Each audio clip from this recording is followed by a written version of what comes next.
Bueno, muchas gracias a todos por estar acá, gracias por el espacio, gracias Guada por la invitación, gracias a los que están virtualmente también. Y hoy les voy a presentar el trabajo que hice en mi tesis de maestría para la maestría en políticas públicas que cursé acá en la DITELA.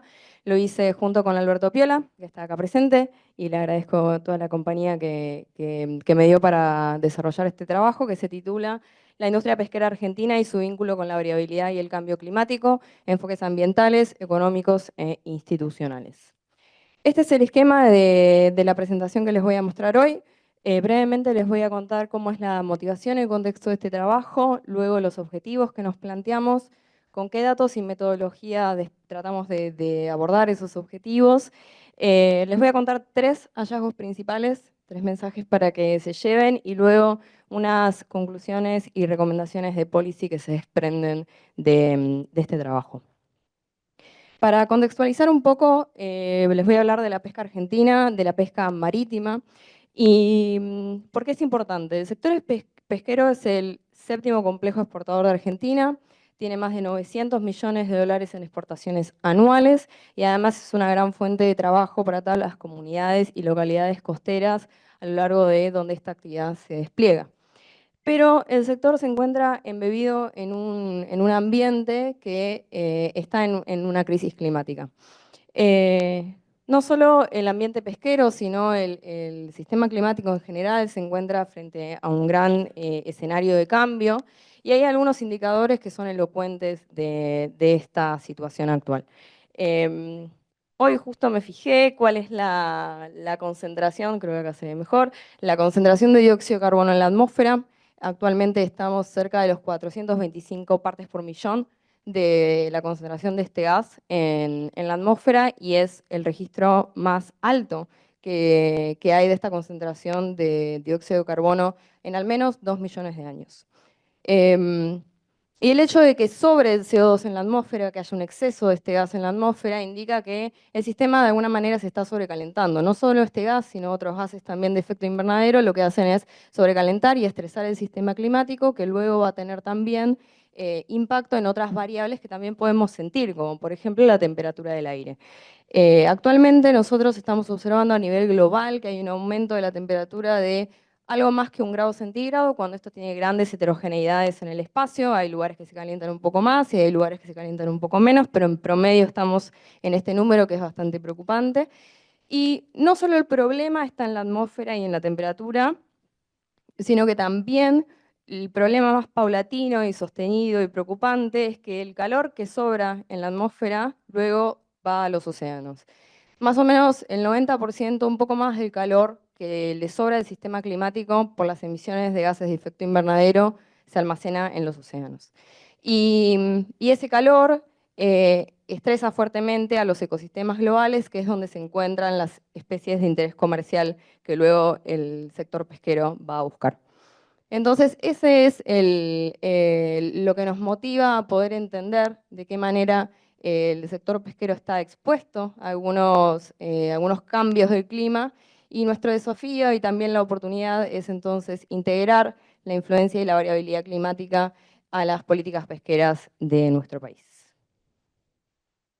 Bien, entonces tenemos un objetivo general que es evaluar esta influencia de la variabilidad y el cambio climático. Me refiero a estas dos cosas de forma diferente porque una cosa son las oscilaciones del clima y a eso me refiero cuando hablo de la variabilidad y al cambio climático me refiero a las tendencias de largo plazo. Sobre la pesca marítima industrial en Argentina, en nuestro país. Me interesa la pesca industrial marítima porque es aquella que se ve más expuesta a los cambios del sistema oceánico. Y dentro de ese objetivo general nos planteamos 4 objetivos específicos. El primero tiene que ver con caracterizar la actividad pesquera a través de las capturas de los desembarques pesqueros, información de fuentes oficiales. Luego analizar qué relación tienen estas capturas y desembarques marítimos con las variables ambientales, llamémosle, que son aquellas que podemos medir satelitalmente desde algunos sensores, que son por ejemplo la concentración de clorofila y la temperatura superficial del mar. Proyectar cuáles son los escenarios de cambio de estas variables hacia el año 2100, hacia el final del siglo, y finalmente proponer políticas públicas de adaptación para este escenario cambiante. Respecto a las fuentes de datos que utilizamos, utilizamos fuentes que son muy diversas. Primero utilizamos un set de datos de fuentes oficiales que nos hablan de cuáles son los desembarques pesqueros entre el año 1989 y la actualidad. Y también otros índices que nos hablan sobre los precios, de cuáles son los precios de las especies de interés comercial, como así también cuánto exporta el sector. En cuanto a las variables ambientales, utilizamos datos principalmente satelitales para poder medir cómo es la temperatura superficial del mar. Y otra variable que es interesante, que es la clorofila satelital. La clorofila es el pigmento que tiene el agua, el verdor que tiene el agua, que nos va a hablar sobre cómo es la concentración de fitoplancton. ¿Por qué importa el fitoplancton? Porque es la base de la cadena alimentaria que luego los peces se alimentan de ella. Entonces, es para nosotros un indicador de la productividad primaria del mar. Estas dos variables las obtenemos del mismo sensor, que es el sensor MOIS-Aqua, es un sensor que está orbitando desde el 2002. Nosotros truncamos los datos al 2024 para macharlos con los datos de fuentes oficiales, pero el sensor por suerte sigue funcionando. Hace más de 23 años que nos da datos sistemáticos sobre temperatura superficial del mar, clorofila y otras variables. Y por último también utilizamos proyecciones climáticas, utilizamos 4 escenarios de proyecciones del modelo CEMIP 6. Estos escenarios lo que hacen es poder darnos una idea de cómo va a estar el estado de la atmósfera y el océano, el sistema climático en general, de acá al final del siglo. Todas estas fuentes de datos son sumamente diversas y disímiles, están pensadas para usos totalmente distintos, entonces ponerlas a dialogar entre ellas requiere todo un desafío metodológico. Hicimos un despliegue de herramientas de todo tipo y color para poder hacer dialogar a todo este ecosistema de datos, pero bueno, un poco de lo que utilizamos se los listo acá. No voy a ahondar en eso, pero para que sepan que fue un poco complejo también desde ese lado.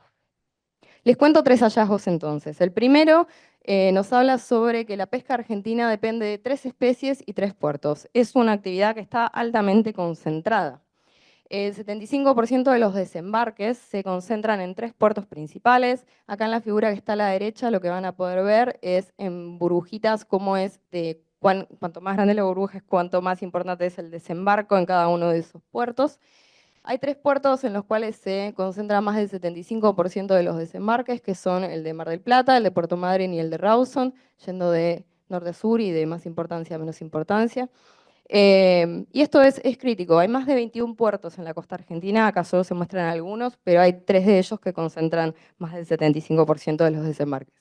Además, eso es una dependencia. Además, hay otra que nos habla de qué es lo que pescamos. El sector pesquero argentino pesca principalmente 3 especies, que son la merluza hupsi, la merluza común, el langostino y el calamarilex. Más del 85% de las capturas están explicadas por estas 3 especies. Además, estas 3 especies dominan su grupo ecológico. Son las principales, son la cabecera de los moluscos, de los crustáceos y de los peces. Y una vulnerabilidad más que es que el sector pesquero tiene una fuerte orientación exportadora. Todo lo que pescamos en general se exporta. Hay muy poco mercado interno.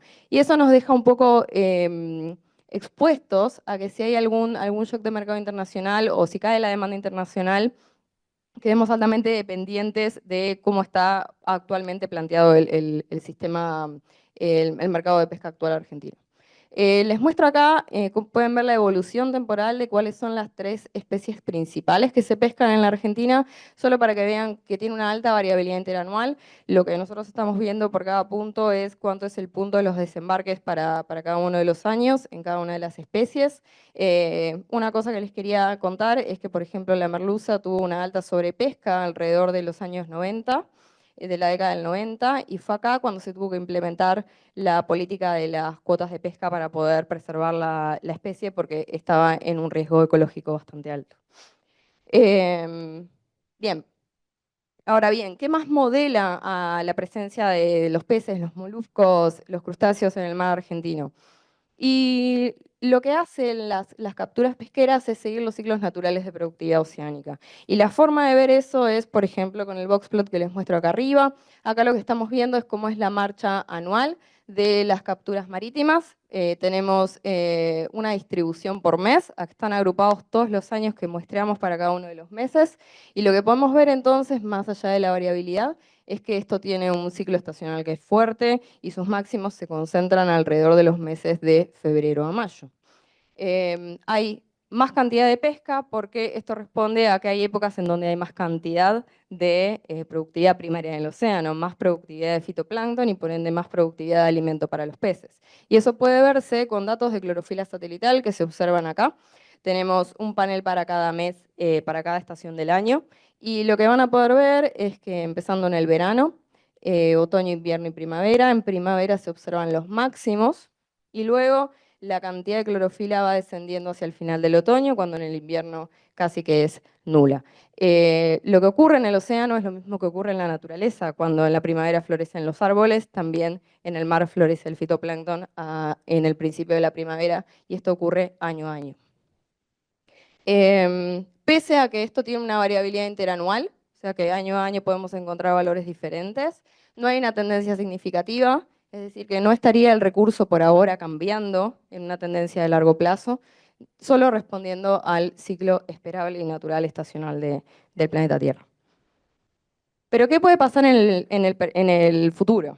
Y eso es algo que nos preguntamos y lo pudimos estudiar a partir de proyecciones climáticas. Utilizamos 4 escenarios que están acá, y los 4 escenarios lo que hacen es plantear distintos futuros posibles, donde los futuros posibles van desde un escenario optimista, que es el primero que les muestro acá. En este escenario optimista estamos considerando que en el futuro vamos a tener un planeta un poco más sostenible, nuestra forma de desarrollarnos como sociedad y humanidad económicamente va a ser más sostenible. Y el escenario más pesimista es el que está acá abajo, que es en el cual no tenemos ninguna restricción de las emisiones, seguimos emitiendo gases de efecto invernadero de la manera en la que lo estamos haciendo y más. Y estudiamos entonces de qué manera hay cambios ambientales en cada uno de estos escenarios. Me voy a detener en 2 de ellos, que son el más optimista y el más pesimista, porque en el más pesimista, sobre todo, lo que observamos es que en todos, primeramente, hay un aumento de la temperatura superficial del mar. ¿Y esto por qué importa? Porque el hecho de que exista el fitoplancton en el mar un poco depende de cómo es la temperatura y de cómo eso se distribuye en el océano. Eh, en el escenario más pesimista, lo que acá podemos ver es una marcha de cómo aumenta la temperatura superficial del mar en un punto dentro del mar argentino, desde el 2020 hasta el 2100, hasta el final del siglo. Vemos que las variaciones, si comparamos la última parte del periodo con la primera, son relativamente bajas. En el primer escenario llegan como mucho a 2 grados centígrados, mientras que en el escenario más pesimista estas variaciones pueden llegar a ser de 5 a 7 grados centígrados. Y esto supone un problema bastante grave. ¿Por qué? Porque si subimos la temperatura del mar argentino a 5, 6, 7 grados, lo que estamos haciendo es ver una tropicalización del ambiente, y eso lo que va a hacer es cambiar el esquema de cómo es el sector pesquero argentino. Actualmente las especies que son de aguas más frías, como pueden ser la merluza y la polaca, van a empezar a moverse y empezar a responder para moverse hacia lugares donde puedan encontrar situaciones ambientales que les sean favorables. Eso entonces lo que va a generar es una alteración de zonas de la pesca tradicional y en última instancia una modificación de cómo es la composición de las capturas, que es todo esto que les contaba anteriormente. Entonces toda esta línea de razonamiento es como una forma causal de ir pensando el problema paso a paso y de qué deberíamos evitar si es que estamos en este escenario. Las conclusiones principales entonces es que pudimos encontrar este vínculo entre cómo oscila el océano en su presencia de productividad primaria, su temperatura y otras variables que vimos, y cómo también la pesca responde a esto. También observamos que hay una vulnerabilidad en el sector está altamente concentrado, no solo geográficamente, sino también desde el tipo de especies que pesca. Y además, esas especies, cada una representa un grupo ecológico diferente. Y además hay una amenaza creciente si seguimos cambiando el escenario de la temperatura superficial del mar de acá al final del siglo, que sería la proyección que tiene ningún tipo de mitigación incluida. De estas tres cosas se desprenden algunos ejes, algunas recomendaciones de policy que me parecen las más importantes. Les voy a contar tres, hay algunas más en el documento final que trabajamos, pero creo que está bueno que pensemos en estos tres ejes que están muy relacionados con lo que encontramos anteriormente. Primeramente, la diversificación. Tenemos pocas especies en pocos lugares pescados. Sería deseable promover la explotación sostenible de otras especies. No es que el mar argentino no las tenga, existen otras especies, solo que por una cuestión de cuáles son las artes de pesca que utilizan los buques, los tipos de buques que tiene el sector argentino el sector pesquero para salir a hacer su actividad. Históricamente se ha ido concentrando en estas tres especies, pero eso es algo que se puede cambiar. Em, Además, fortalecer el mercado interno sería otra línea de trabajo importante para que nuestro país tome. Actualmente todo lo que pescamos lo exportamos y no tenemos una cultura mucho de tener el pescado en el plato del día. Eso es algo que podríamos también empezar a pensar de una manera diferente. Y por último, tener una integración institucional, incorporar sistemáticamente la variabilidad y el cambio climático dentro de la dimensión de la evaluación y la gestión del sector pesquero. Solo considerando al eje climático como uno más, vamos a poder tener un desarrollo pesquero sostenible para nuestro país.